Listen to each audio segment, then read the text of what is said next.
HSC থেকে বিভিন্ন মন্ত্রণালয়, অধিদপ্তর, পরিদপ্তরে বহু পরীক্ষা দিয়েছি। প্রিলি এবং রিটেন পরীক্ষায় উত্তীর্ণ হয়েও ভাইভায় শেষ পর্যন্ত আসলে আমার রেজাল্টটা আসে নাই।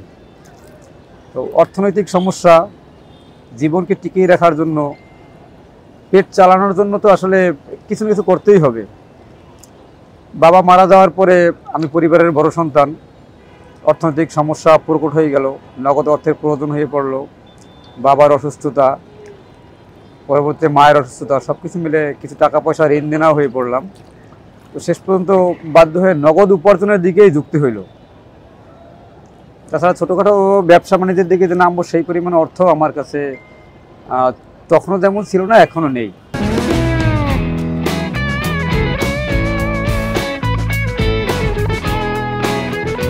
যার কারণে এই নৌকো চালানোর মতন এই পেশায় আসা। ঢাকা বিশ্ববিদ্যালয়ের ছাত্র হওয়ার পরেও নৌকো চালাতে হচ্ছে। মূলত আসলে আমি ঢাকা বিশ্ববিদ্যালয় থেকে গ্রাজুয়েশন শেষ পর্যন্ত কমপ্লিট করতে পারিনি। সংসার চলতে কষ্ট হয়, এখনও মাঝে মাঝে ঋণের সম্মুখীন হই, ঋণের বোঝা বইতে হয়, কারো কারো কাছ থেকে ঋণ করতে হয় কখনো। এক্ষেত্রে আমি মূলত বাংলাদেশের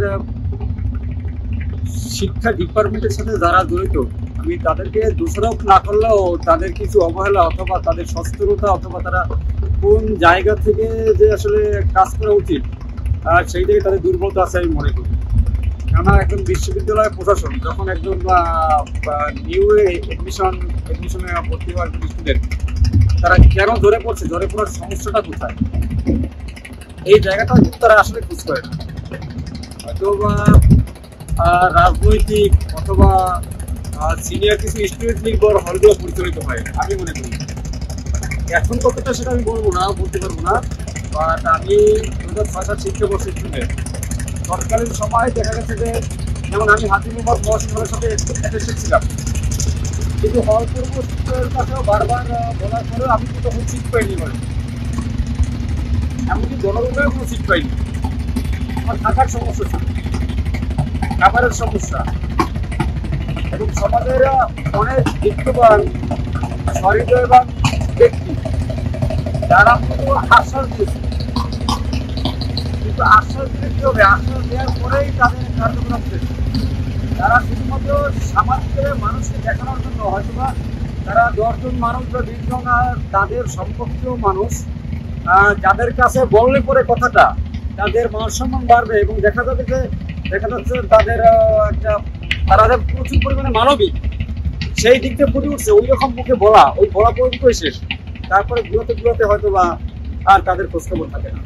আমি যখন ঢাকা ভার্সিটিতে ভর্তি হলাম, ভর্তি হওয়ার পরে যখন আমার থাকার সমস্যা, খাবারের সমস্যা, তাছাড়া আমি একেবারেই অপরিচিত অজপাড়াগায়ের একটা ছেলে, আমার এখানে কোনো রিলেটিভ ছিল না যাদের কাছে আমি সহজে নিতে পারবো, সম্পূর্ণ পরিবেশ, শুধু সদ্য ভর্তি হওয়া একজন স্টুডেন্ট।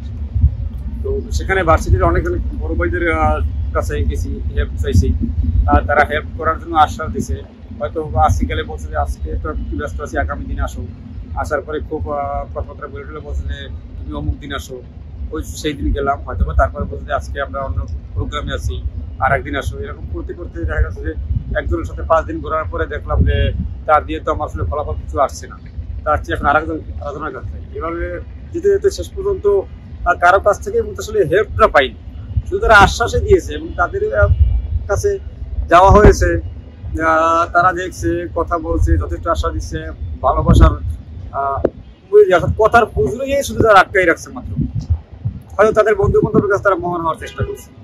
সকাল 5টা থেকে কোনোদিন সকাল 6টা থেকে শুরু করি, কোনদিন রাত্রে 11টা, কোনদিন 12টা, কোনদিন রাত্রে 10টা পর্যন্ত এভাবে থাকি। কখনো একদিনে 300 টাকা, কখনো 400 টাকা, কোনো 500 টাকা থাকি। মাস শেষে 12,000 থেকে 15,000 টাকা থাকি। সমাজ চালাতে কষ্ট হয়, প্রচুর কষ্ট হয়। বিশ্ববিদ্যালয়ে ভর্তি হয়েছিলাম ইসলামিক স্টাডিজ নিয়ে।